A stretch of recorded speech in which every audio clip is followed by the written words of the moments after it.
It's June 21st, the first day of summer, but judging by the weather, you wouldn't even know it. Take a look at this. It's snow, and yes, it's the end of June. Snow fell on Big Sky Resort, and snow also fell in Bozeman on the Bozeman Pass and at Showdown Ski Area. Snow, rain, and cold seem to be the theme across the state for this so-called first day of summer.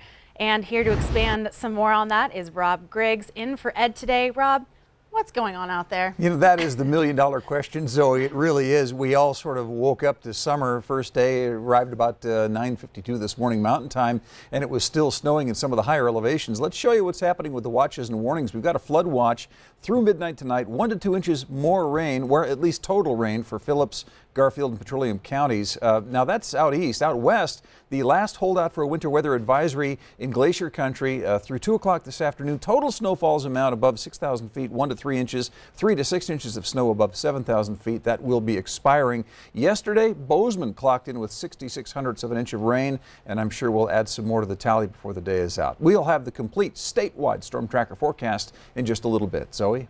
All right, thanks, Rob. Well, now we go to Colstrip, where we get a closer look at future fallout from the earlier than expected closing of Units 1 and 2.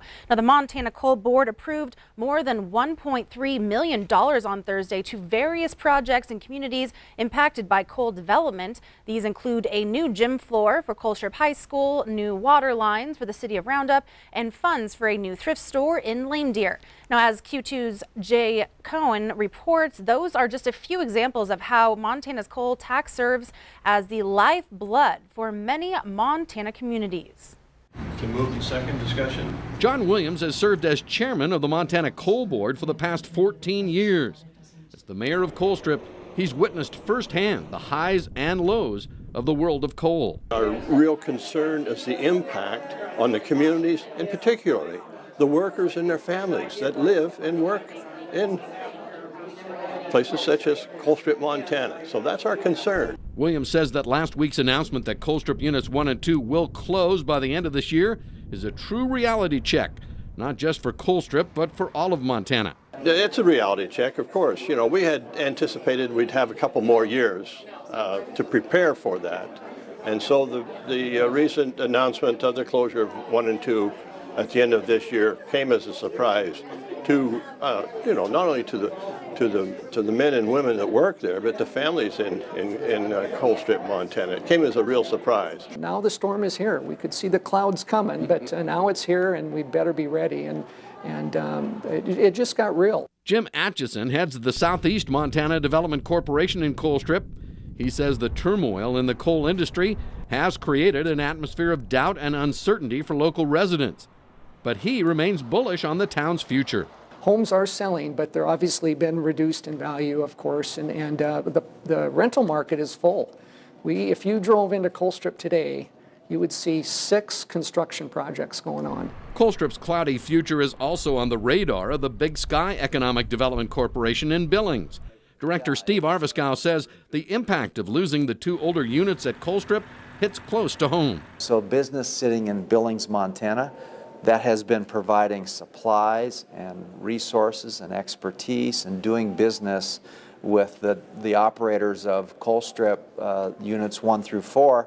Now their business model is being impacted as a result of that. So you have direct job loss, you have the associated business impacts, then you have the tax-based loss. And to put things in better perspective, Arviskow has crunched the numbers on what closing Colstrip Units 1 and 2 will mean over the next 15 years, beginning with a loss of 1,500 direct and indirect jobs. $2.5 billion of lost income, less jobs, less income turning in the market, buying goods and services, eating at restaurants, not paying taxes any longer. Those lost taxes as much as $600 million between now and 2034.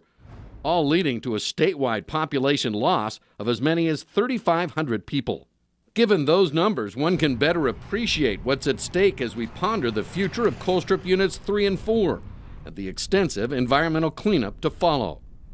In Billings, Jay Cohn reporting for MTN News.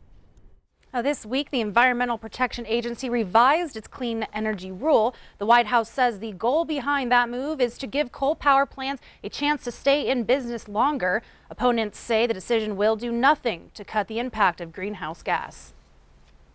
A committee working on a ballot initiative to legalize recreational marijuana in Montana is asking for help. Coalition 406 has opened an online survey. It includes questions on issues like who should be allowed to buy or sell marijuana and how should recreational marijuana be taxed. More than 300 people have already submitted responses, and on Thursday the group met to go over initial survey results and draft ballot language. Now, organizers say they'll take all of the input into consideration as they put together the final measure.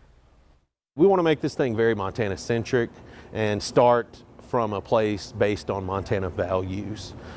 We think that marijuana legalization is very popular in Montana, but Montanans want to do it the way that they want to do it. They don't want to be California. They want to continue to be Montana.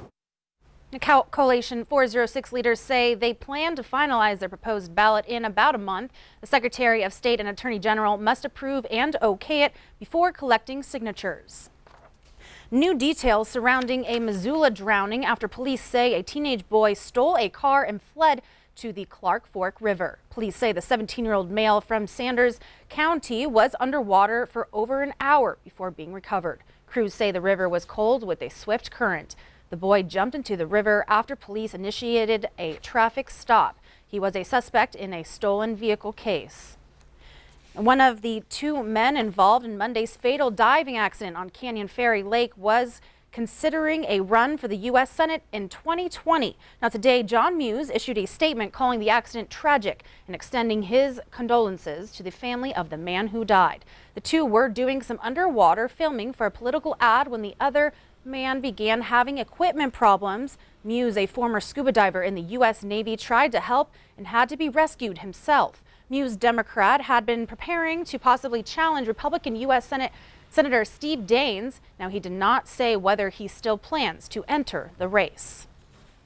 We have more ahead on the Noon News. Up next, we share some national news as tensions between the U.S. and Iran escalate. Now, here's a look at what's coming up on Court TV.